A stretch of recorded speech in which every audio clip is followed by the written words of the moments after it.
Hi hello welcome back to our channel. ഇന്ന് Little Coco എന്ന് പറഞ്ഞ കിഡ്സിന്റെ ഒരു ഷോപ്പിലോട്ടോ നമ്മൾ വന്നേക്കണേ. സത്യത്തിൽ ഇങ്ങോട്ട് വന്നല്ല, ഈ വഴി പോയപ്പോൾ ചുമ്മാ കയറിയതാ. നമുക്കൊരു കല്യാണമുണ്ട്, എന്റെ കസിന്റെയാണ്. കല്യാണം അറിയാലോ, ഡ്രസ്സാണല്ലോ മുഖ്യം.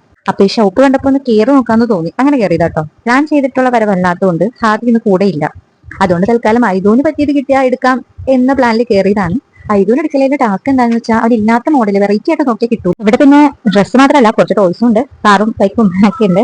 ആദ്യം ഇതെടുത്താൽ കൊള്ളാന്ന് എനിക്കുണ്ടായിരുന്നു, പക്ഷെ ആൾ കൂടെ ഇല്ലാത്തത് ഇറക്കാൻ കിട്ടോ പാകായിരിക്കും എന്നൊരു ഡൗട്ട് ഉള്ളതുകൊണ്ട് നമ്മൾ എടുത്തില്ല. ഇത് നല്ല ഇഷ്ടമായി, പക്ഷെ അതൊക്കെ അവനുള്ള മോഡലാണ്, അതുകൊണ്ട് നമ്മൾ ഇത് എടുത്തില്ല കേട്ടോ. ഒരു വൈറ്റ് ഇതാണ് നമ്മൾ എടുത്തത്. നല്ല ക്യൂട്ടല്ലേ ഇത്. പിന്നെ ഫുഡ് കഴിക്കാൻ നമ്മൾ ഹോട്ടലിൽ വന്നു. എവിടെ എന്ത് പരിപാടിക്ക് പോയാലും അവസാനം നമ്മൾ ഇവിടെയുള്ള എത്താറ്. വീണ്ടും ഒരു കാര്യം പറഞ്ഞാൽ എവിടെ വന്നാലും കുപ്പിപ്പാലം ചെയ്താലോ. ഹോട്ടലിൽ വന്നപ്പോ സീറ്റൊക്കെ കിട്ടാന്നപ്പോ ഞാൻ വിചാരിച്ചു ഏഞ്ചോലി ചിക്കനാ മട്ടനാ എന്തെങ്കിലും തരുമെന്ന്.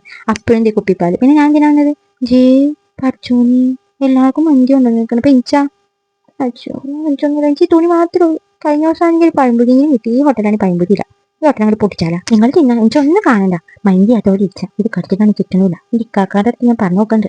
എന്റെ ഇക്കാക്ക ഇതങ്ങനെ അറിഞ്ഞാലല്ല, ഇതിന്റെ നൂലാണ് കടിച്ചിട്ട് കിട്ടണില്ല. രണ്ട് പല്ലെങ്കിലും ഉണ്ടെങ്കിൽ അങ്ങനെ കടിച്ച് കീറിക്കളിയാണ്. ദേഷ്യം വന്നിട്ട് പാടില്ല മനുഷ്യന്. വിശക്കാണ് ചേച്ചി. പറഞ്ഞവർക്ക് മനസ്സിലാവോ? മന്തിയോ മട്ടനോ എന്തെങ്കിലും തന്നൂടെ. ഈ തുണി ഒരു കളയാനും പറ്റാതെ ഇത് ഇരുമ്പോന്നും ഉണ്ടാക്കിയതാണ്. എന്തൊരു സാധനം ഇത്. ഉമ്മയുടെ കാര്യം പറഞ്ഞാൽ നീച്ച് കടിച്ചു കയറാൻ പറ്റുമെങ്കിൽ നീച്ച് അത് ഞാൻ പറഞ്ഞതാണ്. എന്റെ ടിഷ്യൂ പേപ്പർ ആണ് ഇപ്പൊ തിന്നു കാണുന്നു. ഓ ഇനി ഇതുവരെ തിന്നാൻ വരെ ഞാൻ ഇത് വെച്ചോണ്ട് ഇരിച്ചണ്ട്. കഴിക്കാൻ തുടങ്ങാനുള്ളൂ ഇവര്. ഇത് തീർന്നില്ലേ? ഞാനാണിപ്പോ പണ്ടേ തിന്നിട്ടാണ്. ഇനി എന്തോരം നീര് ഞാനിങ്ങനെ നോക്കിയിരിക്കണം. ഭാഗ്യം കഴിച്ചേ. ഇച്ചിരി പാല് വെച്ചേക്കാം. ഇതല്ലേ ഉള്ളൂ. മന്തിയും കിട്ടിയില്ല, കിട്ടിയ പാലിങ്ങനെ കുടിച്ചേക്കാം. അപ്പൊ എല്ലാവരും സബ്സ്ക്രൈബ് ചെയ്യണേ. ലൈക്കും കമന്റും തരാനും മറക്കരുത്.